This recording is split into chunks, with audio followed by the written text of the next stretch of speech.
بہتر اپنا مقدمہ لڑ سکتا ہے. تو اس طرح کی کافی کوششیں اپنے اینڈ پہ ہمارے کچھ بھائی کر رہے تھے. مبین بھائی ہیں ہمارے اسلام آباد سے، انہوں نے بھی ایک پورا پروگرام کیا وحید بھائی کے ساتھ جو فیصل آباد سے ہیں. تو وہ بھی میں نے دیکھا، اس کو دیکھ کے مجھے تھوڑا احساس ہوا کہ اس سے بہتر انداز خود علی بھائی پلٹی بھی ماریں گے، خود علی بھائی یوٹن بھی لیں گے، خود علی بھائی جو دل میں آئے گا کریں گے. میرے ملین ویورشپ ہے، میرے ملین فلانے ملین لوگوں نے دیکھا. او بھائی ملین ویو ہونا کوئی بڑی بات نہیں ہے. یہاں پہ مجرموں کی جو ویوز ہوتے ہیں وہ بھی ملینز کے اندر ہوتے ہیں، یا موویز کے جو ویوز ہوتے ہیں وہ بھی ملینز کے اندر ہوتے ہیں. تو ملین کے اندر ویوز ہونا اس بات کی گارنٹی نہیں ہوتی کہ اس کو کنٹینٹ صحیح ہے. پہلی بات ڈنکے بجا رہے ہوتے ہیں نا، یہ آپ نے حاصل کیسے کیا، یہ آپ کو ملی کیسے ہے، یہ میں بتاتا ہوں نا کیسے ملی. آپ نے سب سے پہلے کیا یہ ہے کہ آپ نے اہل حدیث کی ریسرچز جو ان کے علماء کرتے آ رہے تھے کافی عرصے سے، ٹھیک ہے، آپ نے اس کو کاپی کیا اور بریلویوں کے اگینسٹ اسی طرح یوز کرنا شروع کر دیا ہے جس طرح توصیف الرحمان راشدی صاحب یوز کیا کرتے تھے. لاہور کا نوری بوری بابا کوڈا بابا وہ کوڈا ہو کے چلتا ہے، اس کے سامنے قوال بیٹھ کے کہتا ہے لوگ کی عرشاں اتے لب دینے رب بوری والے دے اولے آ بیٹھا. لوگ اللہ کو عرشوں پہ ڈھونڈتے ہیں اور بھول جاتے ہیں کہ لاہور کے اندر پیر نوری بوری والا اس کی اوٹ میں اصل میں اللہ آ کر بیٹھا ہے. میں ایسے مجرموں سے صرف عقل کا ایک ہی سوال کرتا ہوں، میرے سچے رب نے تمہارے رب کو کوڈا کیا ہوا ہے، یہ کمر کس نے جھکائی ہے؟ بولو، راستے نہیں ہو. یہ کوڈا کس نے کیا نوری بوری والے کو؟ اللہ نے، سچے رب نے. ہم کہتے ہیں اس کو رب کہنے والوں اور کسی کا کام نہ کرواؤ، اس سے کو اپنی کنڈ سیدھی کرنا ہے.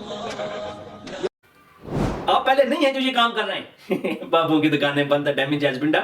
آپ سے پہلے توصیف الرحمان راشدی صاحب بھی یہی کام کر رہے تھے. آپ کو پتہ ہی بات، یہی کام توصیف الرحمان راشدی کرتے تھے. ہاتھ میں دیوبندی اور بریلوی کی کتابیں اٹھائی ہوتی تھی اور وہ ان کو بتاتے کہ فضائل حج میں یہ لکھا ہے، فضائل صدقات میں یہ لکھا ہے، فضائل اعمال میں یہ لکھا ہے. یہی کام توصیف الرحمان راشدی ان سے بہت پہلے سے کر رہے تھے.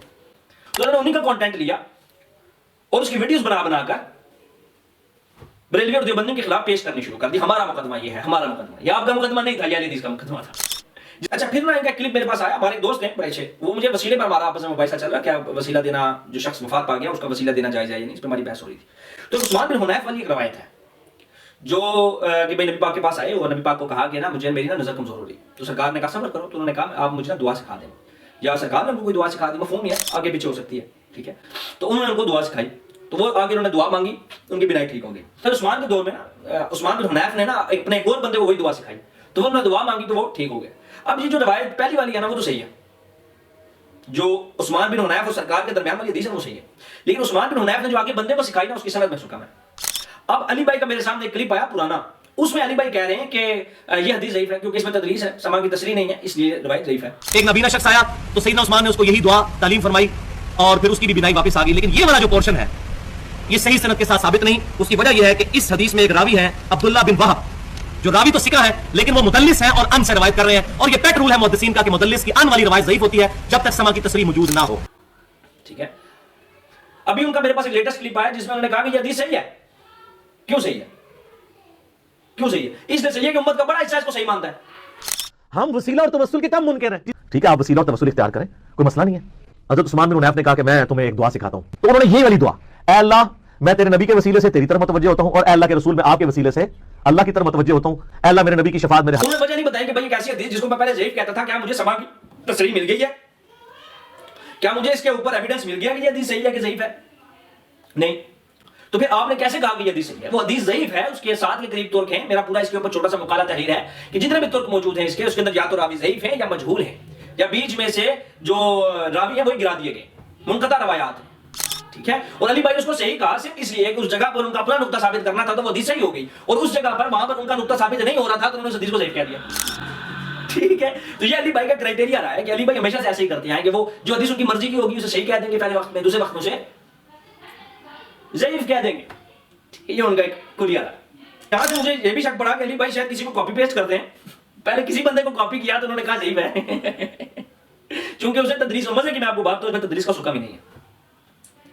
علی بھائی نے کہا اس حدیث میں تدریس کا سکم ہے، حالانکہ اس حدیث میں تدریس کا سکم ہی نہیں تھا.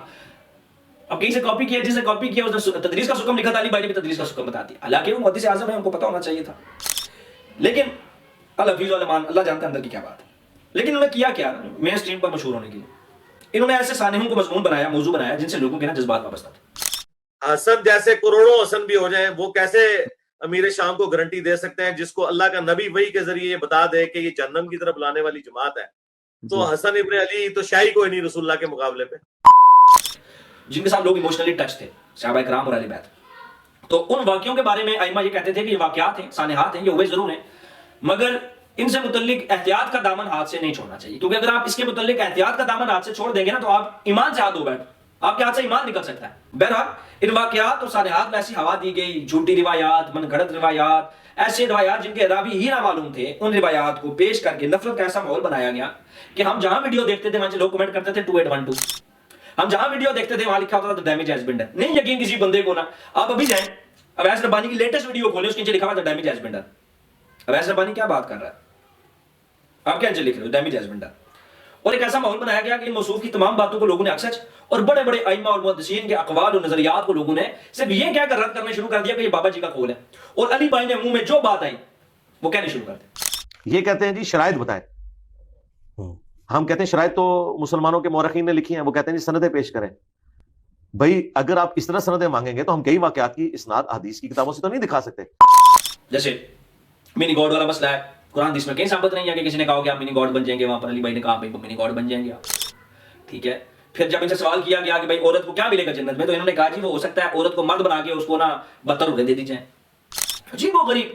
ٹھیک ہے، کوئی لاجک نہیں ہے، کوئی سینس نہیں ہے بات کی، بس علی بھائی کو چونکہ لگتا ہے یہ ہے، تو پھر جو ان کے فالوورز ہیں یا سپورٹرز ہیں یا مقلدین، آپ جو مرضی کہہ لیں، انہوں نے کیا کیا کہ بھائی اس کو نا اپنے حرف جان بنا لیا. لیکن ایک بات ماننے والی علی بھائی کہ علی بھائی نے نا امت کی نبض پکڑ لیا، ان کو پتہ لگ گیا کہ مجھے ویوز کیسے ملیں گے.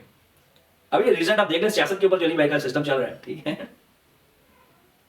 ٹھیک ہے، جو سیاست میں سسٹم ہو رہا ہے علی بھائی کے ساتھ، وہ اسی لیے ہے نا کہ علی بھائی نے اپنے آپ کو حرف کل سمجھ لیا ہے، وہ ہر چیز جانتے ہیں، ان کے پاس نالج کی دکان ہے، اور کس وقت پر کون سی ویڈیو میں نے اپلوڈ کرنی ہے اور ویوز آنے، کس طرح کا میں نے تھمبنیل لگانا ہے تو ویوز آنے.